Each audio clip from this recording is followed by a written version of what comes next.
Hello दोस्तों, मैं फिर से आ चुका हूँ बुक ऑफ एस्पर की एक और नई एपिसोड के साथ। इस एपिसोड के शुरुआत में हम देख पाते हैं वो कोइंग को एक्सोदे हाई से कहता है एक्सोदे मैं अल्टीमेट किराएती सेक्ट का एक छोटा सा डिसाइबल कैसे आप लोगों से ऐसा कुछ कह सकता हूँ। मुझे सिर्फ ऐसा लगा था अगर मैं और मेरे जूनियर तो बाधा इस डबल ड्रैगन तो मैनर की रैंक की लिस्ट में रहेंगे तो फिर हम लोग सिर्फ इसको डिसऑनर ही करेंगे। अगर पॉसिबल है तो हमारा नाम भी रिमूव कर दीजिए, जैसी तरह से आपने बाधा जुफेन के नाम को रिमूव किया है। सुनने के बाद दोनों एक्सोल से कुछ भी नहीं कह पा रहे हैं। अब यामो भी कहने लगा अगर तुम में से कोई भी लिस्ट में नहीं होगा तो फिर मैं पहला बन जाऊंगा इस ऑयस्टर लैंड का। और फिर वो बहुत ज़्यादा हंसने लगा। लेकिन इस पीपल के मध्य इस इंसानों के मध्य में मुझको खुद को किंग कहना बहुत ज़्यादा बोरिंग होगा, इसलिए मेरे लिए भी अच्छा हो मैं भी इस रैंकिंग से हट जाऊँ। सुनकर वो क्यों और जूफेन भी चौंक गया। अब साउथ गॉड सेक्स के यंग मास्टर कहने लगा बाधा यार आप तो बाकी साड़ी को के ऊपर तो मॉकिंग कर रहे हैं। आप हर किसी को लुकडाउन कर सकते हैं लेकिन यंग जनरेशन को नहीं। हम south God sex superior 3 sex में लास्ट में है, आखिर में है, और अगली बार हम लोग आपके प्लेस को लेने वाले हैं, इसलिए आप पहले ही भाग मत जाइए। क्यों ना हम दोनों एक साथ भागते हैं। और फिर हमें दिखाया था इस हर कोई कहने लगा हम लोग वो भी अपना रैंक को छोड़ना चाहते हैं। देखने के बाद एक साथ हार खुश होकर अपने मन में कहने लगा जुफेन ने पहले ही इतना ज़्यादा फोर्स को मोबिलाइज कर लिया है। डबल ड्रैगन गैदरिंग के इस कुछ दिनों के अंदर ही 4 बड़े सेक्टों के डिसाइबल उसके तरफ अपना हाथ कर चुका है पहले ही। ऐसा लग रहा है ये यंग मैन भविष्य में पूरे वेस्टर्न लैंड का फर्स्ट पर्सन बनने वाला है। अब एक्सो से हाई खुश होकर उनसे कहने लगा जुफेन को इस लिस्ट में ना रखने का एक बोझा है।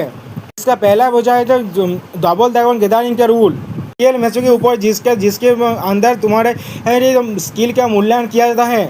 इन मैचों के अंदर जुफेन ने सिर्फ लोहा 30 सेकंड के अंदर ही फाइट किया है, इसीलिए उसका पॉइंट बहुत ज़्यादा कम है।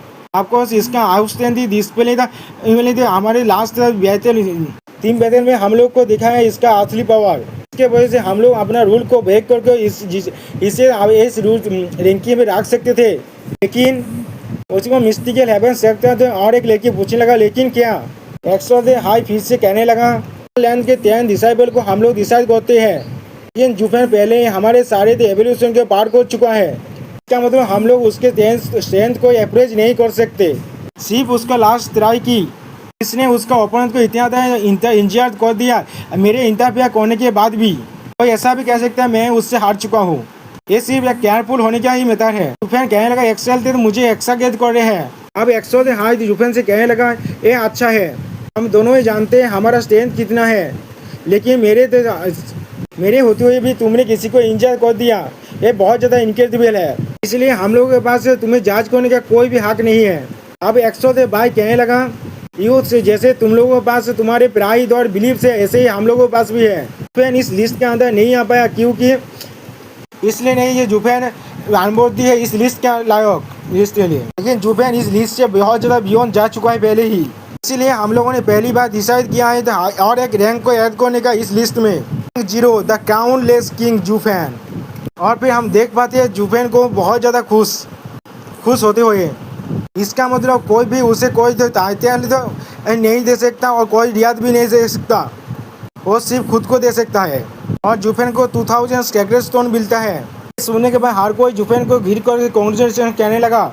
और हमें दिखाए थे कुछ कैरेक्टर को जो बहुत ज़्यादा गुस्सा होने लगे जुफेन की इस खुशी को देखकर। एक्सो हर किसी को काम डाउन करने के लिए कहने लगा अब इस डबल ड्रैगन गैदरिंग खत्म हो चुका है, हर एक सेक्ट का रैंक भी ठीक हो चुका है, इसीलिए हर एक डिसाइबल अपना सेक्ट वापस जा सकता है। और उन डिसाइबल के लिए जो डबल ड्रैगन मेरा में एंटर करने वाले हैं उनको डिसाइड करने के लिए हमें तो कुछ वक्त चाहिए। फिर मैं हर एक सेक्ट लीडर को नोटिफाई करने के लिए एक जेट स्लिप भेज दूंगा। अब तुम लोग यहाँ से जाने के लिए फ्री हो। उसी पर हमें दिखाया था बहुत बड़े धमाके को। इस धमाके को देखकर दोनों एक्सो के भी चौंक गया। एक्सो हाई गुस्से में चिल्लाने लगा थी द सेक्रेट माइन। एक्सो के भाई ने जहाज से कहा तो मॉनिटरिंग एरिया को स्टार्ट करने के लिए और देखने के लिए क्या हो रहा है वहाँ पर। हम लोग देख पाते हुआ गए थे पूरा मिट्टी पूरी तरह से टूट चुका है, तो वहाँ पर दांकुन से ड्रिंक कर रहा है। एक्सो भाई कहने लगा क्वींसन। एक्सो से हाई कहने लगा जो ये गीत बेल से हमसे ड्यूएल करने के लिए चैलेंज कर रहा है। डांगकुई सेंग को देखने के बाद एकदम मिस्टिकल हेवन सेट का तो एक लड़की था जिसका दूसरे पूछने लगा ये वही डांगकुई मैन नहीं है जिससे हम लोगों ने उस स्मॉल टाउन में मिले थे। मिस्टिकल हेवन सेट का और एक दिशा पे कहने लगा हाँ ये वही है। जुफेन ने कहा था वो एक अनफेल एक्सपर्ट है और हम लोग को बाद में वो रियलाइज हुआ था कि मैंने नहीं सोचा था वो इतना तो ताकतवर होगा। उसका शक्ति बहुत ज़्यादा आइनिकल होगा जो इतना बड़ा गाँव क्यूट कर दिया।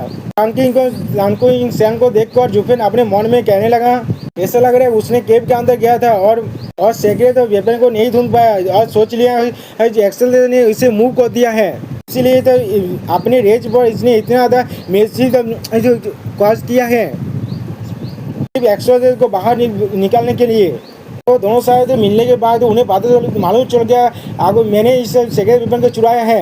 उस पर डांगकुई सेंग और एक्सेल मेरे साथ डील करने के लिए जरूर आएंगे लेकिन फिर भी इस डेडली सिचुएशन में भी मेरे लिए एक चांस है। तो उनके बीच में एक ग्राज है कि वो लोग एक दूसरे के साथ कुछ भी शेयर नहीं करेंगे। कुछ भी शेयर नहीं करने के लिए उन लोगों के अंदर गलतफहमी जरूर क्रिएट हो जाएगा। समी को मालूम है सेकेंड में बहुत ज़्यादा ताकतवर है और कोई भी उसे नहीं उठा सकता। इसीलिए अगर सेकेंड में मिस हो जाए वो लोग एक अपर के शौक के नज़र में देखेंगे सिर्फ वो तीनों ही उस सेकेंड में आसानी से मूव कर सकते हैं। मुझ पर तो संदेह नहीं करेगा। फाइनली वो तीनों एक दूसरे से फाइट करने वाले हैं लेकिन कुछ भी सेटल नहीं होगा। हाँ। और दोस्तों जुफेन का इस हंसी के साथ ही यहाँ पर इस वीडियो का दी एंड होता है। प्लीज़ सब्सक्राइब माई चैनल और like and share this video.